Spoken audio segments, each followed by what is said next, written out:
everybody, and welcome to a brand new episode of Topic Thunder.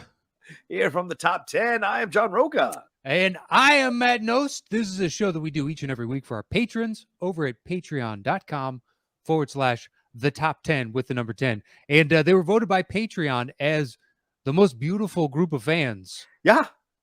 The entire website. I was surprised that the vote had happened already, but not surprised that the fans won as the most beautiful group of fans ever on Patreon. Yeah, it flew under our radar. I don't even know if our people voted for it, which I don't think they would because they're classy on top of being beautiful. Yeah, exactly. And but it ran away with it. It wasn't even close. They just started doing side-by-side comparisons of photos, like Pepsi Challenge. Yeah. Crushed. Perfect. It was amazing. I'm glad I didn't see it because I think I would have come on my pants just seeing how beautiful our people are and be like, oh my God, he's a fan too? Dear God. I am at full mast right now. But this is a show we do for them. They send in whatever topics, questions they'd like us to answer, and we just answer them as they come in. It's true. So I'll kick us off here with this is from Robert Haley, Bobo, saying, hello, John and Matt. I'm still smoldering from that roast delivered a few weeks ago, but it's just one more thing for me to overcome in my apparently hard Scrabble life. I think the Tennessee Titans thing, we kind of went off on him. Inspired by previous submissions, it's bracket time again. Woo! This time is action movies with the best of the 80s taking on the best of the 90s. I'm sure you'll take issue with the seedings, but that's par for the course at this point. Without further ado, so he sends us 2 decades, 10 movies in each decade, Matt. So I'm assuming one takes on 8. Oh, so here we go. Here's the bracket for anybody who wants to play along. Die Hard number 1. Aliens number. Oh, sorry. Die Hard takes on the 8th seed. The 8th seed is Police Story, the Jackie Chan film, which is ridiculous. Shouldn't even be in the consideration here. Lethal Weapon and Beverly Hills Cop are the 4-5. Lethal Weapon being 4, Beverly Hills Cop being 5. Raiders of the Lost Ark or Last Crusade. He's given us the option. Versus Top Gun in the 6th seed. How the fuck you put Top Gun in the 6th seed is beyond me. I don't know why you think it's an action movie, but okay. And Aliens in the 2 seed taking on Mad Max Road Warrior. So an interesting combo of 8 movies here, Matt. Where do you fall on this one? What's your feelings on this one? What are we going to do? The winner of 80s versus the winner of 90s for the overall? Yeah, a Super Bowl of action movies between the 80s and 90s. I like that idea. Okay. Top Gun isn't an action movie too? No, not an action movie. It's really? They're jet fighters and explosions, dog fights. Yeah, but that's action movie to me implies action. Like you're on the ground doing stuff, fighting, but things of that nature. Silhouetted action galore. Fighting in the sky. I don't know if I consider it an action movie, but these are Robbo's lists, so I will concede that point. It's not the first category that comes to mind when I think of Top Gun. Drama, war movie. Drama. That's a stretch. How dare you? Drama? Okay. That is not the first genre affiliation you throw with that. If that's the case, then it should have been nominated for an Oscar, and there was never any fucking chance of that. I'd love to see the blurbs from that year. Not one did they say the best drama of the year. It was like summer blockbuster action film, et cetera, et cetera, et cetera. You looking it up? I'm looking it up right now. See how Wikipedia describes it. No, American action drama. Well, drama is in there. Action. All right, fine. It's an action. Fine. Although technically in that instance, action is modifying drama, so drama is the main of that. Yes. Action is the drama. So it is a drama. The descriptor, technically, although anybody can edit Wikipedia. I still find that one to be. What's IMDb say? Where's IMDb falling on this? Do they list where it would be? I think so. Hold on. First of all, it's ridiculous that it's a 6.9 on IMDb. That is sounds about right. Crime. Goddamn. Sounds about right. But is Top Gun Maverick better? Yes, by a mile, actually. Both action and drama are listed on IMDb for Top Gun. All right, fine. It's an action film. Fine. It's an action film. All right, fine. Okay, so anyway, it's yes. Die Hard versus Police Story. Yes. Lethal Weapon versus Beverly Hills Cop. Raiders versus Top Gun. Aliens versus Mad Max Road Warrior. This is clearly bias against Top Gun. Put it up against Raiders. So clearly Die Hard for me. Sure. Takes out Police Story. Not even a question. Lethal Weapon does best Beverly Hills Cop for me. I agree. Raiders over Top Gun. You can't deny that. I agree. Or Crusade, whatever we want to use. I'll take Raiders. That's what he wrote down. Okay. And Aliens, Mad Max. I mean, Aliens is the better film, even though Mad Max, I can quote it from beginning to end. Aliens is the better film. So I have to concede chalk across the board on this whole thing. Yeah, I agree. Right. Yeah. Okay. Every higher seed wins in that. The 4-5 is the toughest matchup of Lethal Weapon and Beverly Hills Cop. I agree. But I'll still take Lethal Weapon of the two of them. All right. So now we got Die Hard versus Lethal Weapon. Oof. And Raiders versus Aliens. Oof, that's a hell of a final four, man. I'm going to take Die Hard over Lethal Weapon. I have to. God, that one's fucking tough. That is tough. I mean, it's tough because Gibson is so fucking great in that movie, in Lethal Weapon. Yeah. And he's so combustible.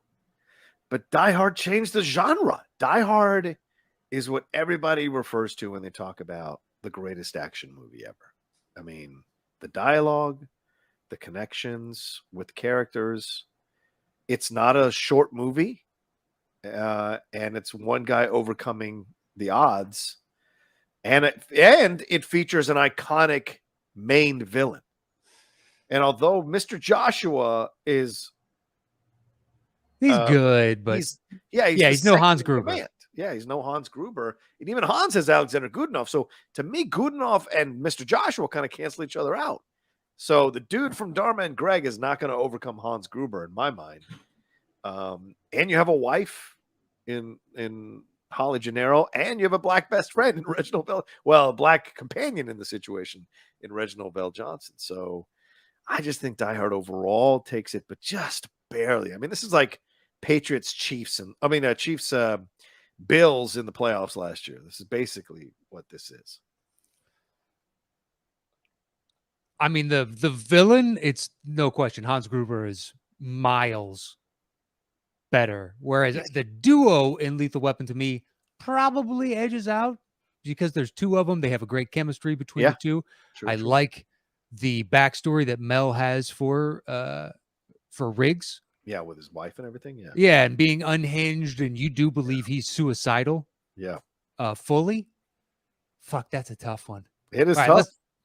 What about Raiders versus Aliens? This one's easy for me. Okay, go ahead.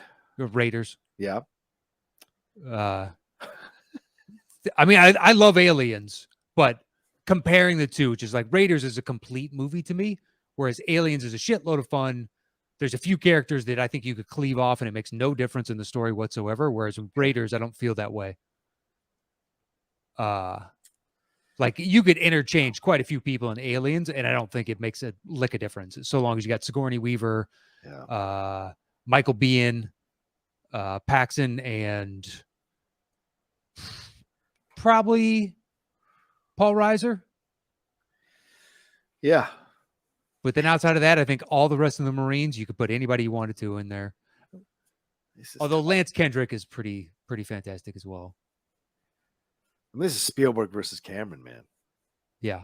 I'll take Spielberg. This is tough. I got to say, this is tough. I didn't think it'd be tough, and it's tough for me, actually. Tougher than Die Hard Lethal Weapon, to be fair. Because I know Raiders is a good movie. But Aliens, I mean, I recently watched it again. You know what? No, you're right. Raiders, fine. Raiders. I'll go with Raiders. Simply because, I'll go with Raiders. Ugh, I don't want it. I got to go with Raiders. But Raiders versus Die Hard. To me, Yeah, I haven't given an answer yet on that first oh, one. okay, fine. Well, for me, there's no contest, and I give it to Die Hard. It went Die Hard went chalk through the 80s for me.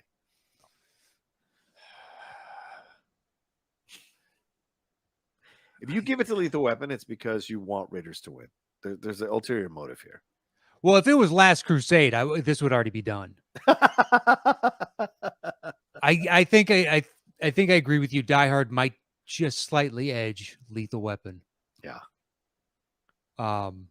Yeah, Raiders was a no-brainer, so now it's Raiders versus Die Hard. Once again, if this was Last Crusade, it would already have won for me. Right. I think I still take Raiders over Die Hard. Yeah, I think so. Wow. Indy's probably my favorite character in movies. Okay. So, okay. I mean, I love me some John McClane, but all right. So you got Die Hard. I'll take Raiders. Okay, sounds good. All right, so we'll jump into the 90s. Mm-hmm. Oh, sorry, were you going to say one more thing, Matt? I was like, I have a feeling this one's going to be chalk as well for this opening round. 90s, here we go. The 1 versus 8 is the Matrix in the number 1 seed, Blade in the number 8 seed. What? The 4-5 matchup is Heat at number 4. Have you seen Heat, man?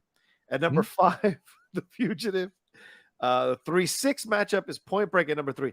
The fact you put Point Break above Blade makes me question your brain capacity, Robert Haley. But Point Break and Speed is at 6.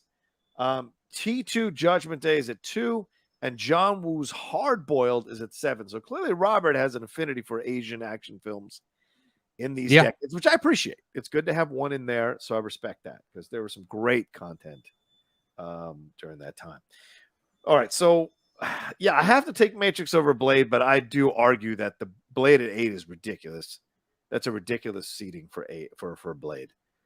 Also, if you accept Point Break at 3, that means you're saying Point Break is better than Heat, The Fugitive, Speed, Hard Boiled, and Blade.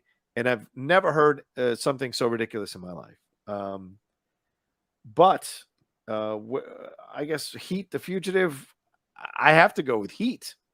So for me, in the top bracket, Matt, it's The Matrix over Blade and Heat over The Fugitive. Yeah, I agree. Okay. I think it's chalk for all the top seeds for me. Point Break over Speed, huh? Yep. I'm going to say that's my upset. I'm going to take Speed over Point Break. I don't like Point Break the way other people do. I just don't. But it's a good movie, but I think Keanu is much better in Speed. Yeah. Well, much better is a stretch. I think the he's the sole focus in Speed. Him. I mean, as the poor Keanu sole protagonist, he's sharing screen time a little bit more equally in Point Break. All right. But yeah, now I'll take Point Break. You got Speed. Yeah. T2 versus Hard Boiled. What are you taking? Hard Boiled's not the best of John Woo from that time. If you had put The Killer in here, it would have been no contest. But you put Hard Boiled, which has some problems.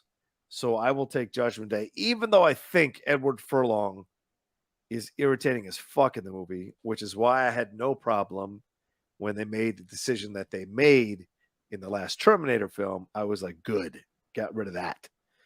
So I guess I'll have to go Judgment Day there. All right. So then you got Matrix versus Heat. Fuck. And then me, it's Point Break versus T2. You, it's Speed versus T2. Yeah.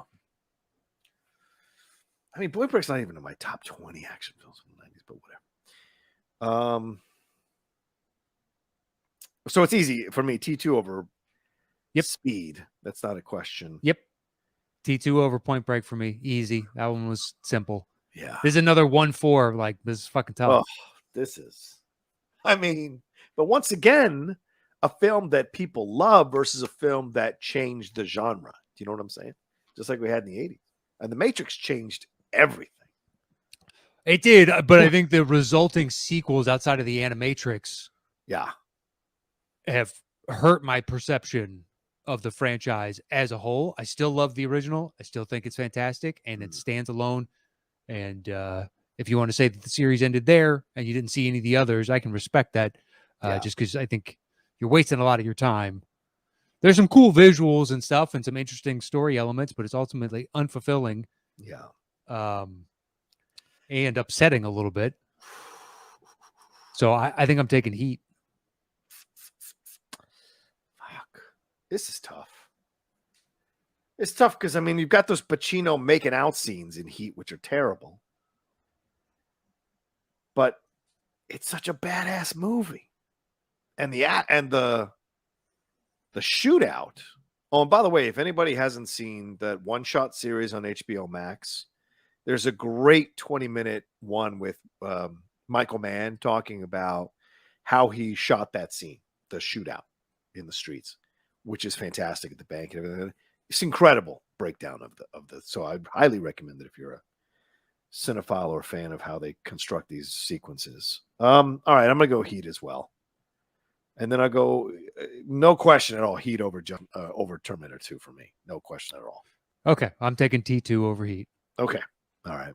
So now you've got Die Hard versus Heat, and I've got Raiders versus Terminator 2. And I think I'm going Raiders. Yeah, I'm gonna have to take Die Hard over Heat. I think there are just some story elements near the end for Heat for me that seem a bit, I don't know, weird. I would say so. Yeah. Yeah, I'd have to go Die Hard. I think it's a more complete story without story issues that I think Heat has in the back half of the movie. So I'll have to go with Die Hard. All right, so Die Hard is John's winner. Yeah, and Raiders of the Lost Ark is my winner. But that's good. That was good. Yeah, that was very good. I agree with the preponderance of the rankings. I wasn't as outraged as John was. There have been other times where it's just like, I don't know how in the world this is so low. Where if you want to tell me Blade is better than a few of those movies, sure. The Fugitive being a 5 seed seems a little high to me. Actually, high for the Fugitive, really? It's a good movie. Is it a Pantheon action film that should be in this list? No fucking chance. Okay. For best of that decade, no fucking chance. For me, at least. Like there are other films from the decade that easily surpass it as far as action films. Yeah, I'm looking right now. He left Top Gun to 6, no problem with that. He left off Enemy of the State. Left off would you take Air Force One over Fugitive? It's more of an action film. Gotcha. We're just talking straight action film. The Rock wasn't in this? Yeah, I'd take The Rock definitely over. The first Mission Impossible wasn't in this? Sure, that's more of an action film. Bad Boys? Sure. I mean, they're just action. Their first design was, we're going to blow some shit up. Whereas Fugitive, it's like, we got to find the one-armed man. Yeah. Spoilers. Under Siege. Under Siege, yep. La Femme Nikita, which is a fantastic one. Yep. Like, we could do this all day. I know, you're right. We could. There are probably another 40 that are, to me, are action first, and then the other things secondary. Yeah. Yeah, I wouldn't even put Point Break. Oh, well, is that Point Break? Yeah, Point Break wouldn't have even qualified. Like I said, it's not even the top 20, 25 of action films, in my opinion, from the 90s. Con Air, for fuck's sake, is better than Point Break. Jesus Christ. No, it's not. Oh, come on. It's not. There's Con Air is cheesy as fuck. There's no scene where Keanu Reeves is rolling over screaming as he's unloading his weapon into the sky. No. We just have Nick Cage doing a terrible accent. We have caricature prisoners all over the place. Nick Cage knew what the assignment was, and he completed the assignment. God damn it. What, to have the rattiest mullet of all time and just give me your worst Southern accent? Exactly. Go to a dialect coach and then tell them, you know what? I actually know how to do this better than you, and just create your own. Exactly. It's not good. And we're both Nick Cage fans. It's true. We are. That is not. It's one that everybody holds up as a great action film, and I think that thing is a turd. How dare you? It is. No way. It's so much fun. Great. All those actors are having a blast. They're having a blast. It shows. They set out to make a movie that is just designed to be a throwaway, fun summer film. It's not meant to be held up as one of the greatest action films of all time, and it's just not. I didn't say that of all time, but it doesn't take itself seriously enough, and it shouldn't. It shouldn't, exactly. All right. Well, thanks to Robert Bob O'Haley for that. We have another bracket. The next man, we should skip. Why don't we skip that one and we'll do that one next week? Fair enough. Yeah, we'll skip that one. All right. So thank you, Bobo. This one comes from Matthew Simmons. Okay. He says, "Hey guys, when the Ballad of Buster Scruggs was originally announced, it was billed as a TV miniseries. At some point in development, they changed the format to an anthology film. My question is, do you think releasing the film as a 6-episode miniseries would have improved or worsened its impact?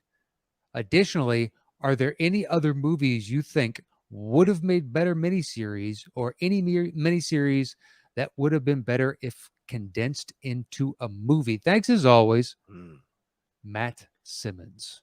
Oof, good question. I don't know, because I mean, with Ballad of Buster Scruggs, that's just a bunch of, short story westerns,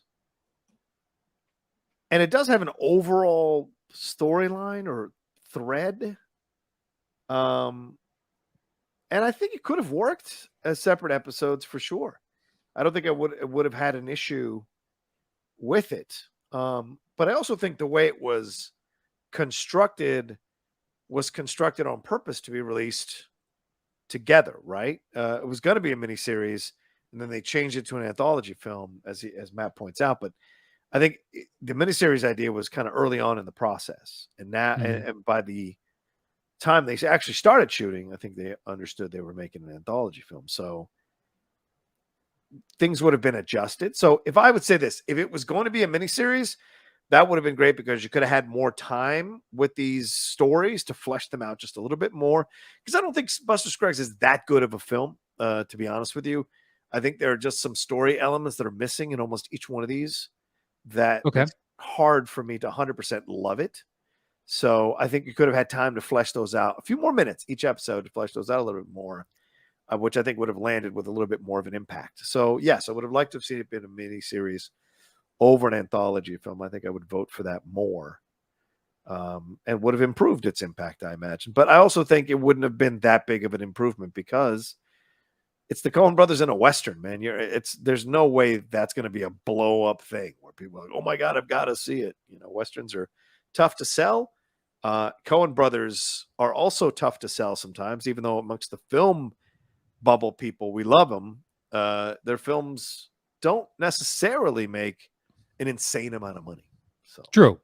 Yeah. But they also don't make huge crowd, right. please. Exactly. Big spectacle type films, which garner the most box office. Right. I also think had it been released just a couple years later, it probably would have gone to television miniseries. Oh yeah. Just the available, post-pandemic, where there was the push to now we release things on streaming, and eventually discussion of HBO Max coming in and be like, we can release this like once a week and make it event television for 6 weeks. I think you make a great point, man. I mean, it came out in 2018. If it comes out in 2020, perhaps it's complete different reaction to that film. Yeah, we're all starved for some sort of entertainment in a weekly thing like this. From the Coens, it would have been extra special. Yes. As a film, it's more fun, as opposed to as television. I don't know. You could have had more people dive into it. Yeah. You just look at it through a different prism. Yeah. But yeah, I think it possibly could have worked a little bit. It would have been slightly more successful as a television show. Yeah. So the other part of this was, are there any movies you think would have made better miniseries, or any miniseries that have been better if condensed into a movie? I think Book of Boba Fett absolutely should have been a movie. making it a miniseries just opened it to all kinds of criticism and all kinds of consternation. And I think if you made it a film like they had originally intended, a Star Wars story, I think it would have been better received. And also, if you don't have Robert Rodriguez directed and get someone else, I think it would have been way better received than it is now. Movies that would make better miniseries. I don't know about technically making it better by transitioning into a miniseries. But one I would choose to be, God, I would love to see the exploration of that, would be The Godfather. Oh, yeah. To see more of the, okay, make 1 and 2, right? One long, like that's 2 seasons of the show, and then you just stretch each one out. Yeah. So you get like 6 episodes and 6 episodes or something. Because it's already, you basically have 3 episodes in the can. So maybe flesh out a little bit more of when Corleone first comes to the U.S. and how we see a little bit of his rise, but more of him inching his way up, and more of the Meyer Lansky stuff, and more of the to see Fredo actually stab him in the back and twist the knife a little more, and a little bit more with James Caan. Why was he the chosen son to take over? Could he have done it? Were there flashes of this individual being able to potentially lead the family? Or did they all realize, boy, we're going to be in a constant war with this guy? Yeah, that's a great point, Matt, because you could set up the foundation of the tragedy of Sonny, where you see the moments where he has shown that he can take control of a situation, or that his instincts have served him well, which is why people kind of support him being the Don. But then we also see other moments where his instincts have let him down. So we as an audience are like, well, which way is he going to go? What's going to happen to him in charge? So when he makes that decision, because I mean, he dies out of trying to protect his sister. It's kind of a noble death. It's not an ignoble death. He goes there to try to kick the shit out of Carlo again, because Carlo is once again beat up his sister. And that scene is just brutal to watch. And so where he's going, he's stupid in that he runs off. So it adds more to the tragedy of it if you make it a miniseries, that you see that his love for his sister, his real care for his family, is a strong, powerful drive in this guy. So that when they use it to fuck him over, even though he cheats on his wife, even though he's not, he's a criminal, but when he uses it to cheat on his wife, or sorry, to use it to save his sister because of the beating, it adds even more of the tragedy to it. It makes him more of an iconic character, I think. Good. I mean, clearly the first 2 films are untouchable. Yes. But I wouldn't mind spending more time in that world just to get a sense of, maybe we get a backstory on some of the other characters that kind of like Clemenza. Right. Why is he a trusted family friend? Right. Well, we get a little backstory with Clemenza, and we get a little of this, and we get, Abe Vigoda's character gets a little bit more time. Yeah, Tessio gets short shrift throughout the whole series, man. He really does. So that's a great point, Matt, because Tessio's there. At least Clemenza gets a scene with the rug and all of that with the cop. True. Too. But Tessio doesn't even get that. Tessio's just there. So even Jenko gets more if you watch the deleted scenes with the olive oil and shit, with the girl and the company. But Tessio should have gotten more, and he doesn't, so that we can, and he's supposedly the smarter one. Remember in the first movie, he says it's the smarter move. Tessio is always smarter. We don't really see how smart Tessio is in Godfather 2. So a miniseries would give us more time to see how valuable Tessio's intelligence was in the construction of the empire that Corleone builds, so that when he dies in one, it's an even more powerful moment, or effective moment, I guess. Yeah, I'd like to see how Tom came into the family. Yeah, definitely. How does this outsider become consigliere? Right. And everybody trusts him. But that seems, it makes sense in this world construct. Yeah. And maybe they develop a kinship, Matt, because Tessio feels like a little bit of an outsider. Tom feels like a little bit of an outsider. So there's an easy connection that happens between them through the years. So that when Tessio says to him, Tom, can you get me out of this one more time? He's relying on the years of friendship and connection that they have shared And Tom can't do it because of the situation that they're in. And Tessie almost respects that Tom can't do it. So, Yeah. so there, definitely. I mean, the more with the wife too, right? Mama, we can do this all day. Exactly. No, you're right. Spending more time in Sicily. I would love that. See what the family was like in the old country, and then when Michael goes back, maybe there's more of a connection there. Sorry. I can do this all day. But I'm not saying it's an improvement, because that's what the question is. What will be improved by going to this format? I don't think that's the case. Because a lot of times if a movie is mediocre, the best I can say is like there's a good movie in there somewhere. Yeah. But in no point do I go, what would really help this is stretching this the fuck out and getting 8 or 10 episodes out of it. Yeah. Like the Happy Time Murders. I think there's a good movie in there somewhere. I think it's a brave and unique and weird idea. Yeah. The final execution is pretty much a miss. It's got its moments, but it's pretty much a miss. I think there's a good movie in there somewhere. Do I think that'll transition to? Fuck no. Yeah. I think Greg the Bunny proved that. Oh God, Greg the Bunny. Yeah, this idea only has so much in the way of legs. Yeah. Yeah, I'm trying to look at all the Marvel movies. Those have been the most recent miniseries, the Marvel ones and the Star Wars. Yeah, movies.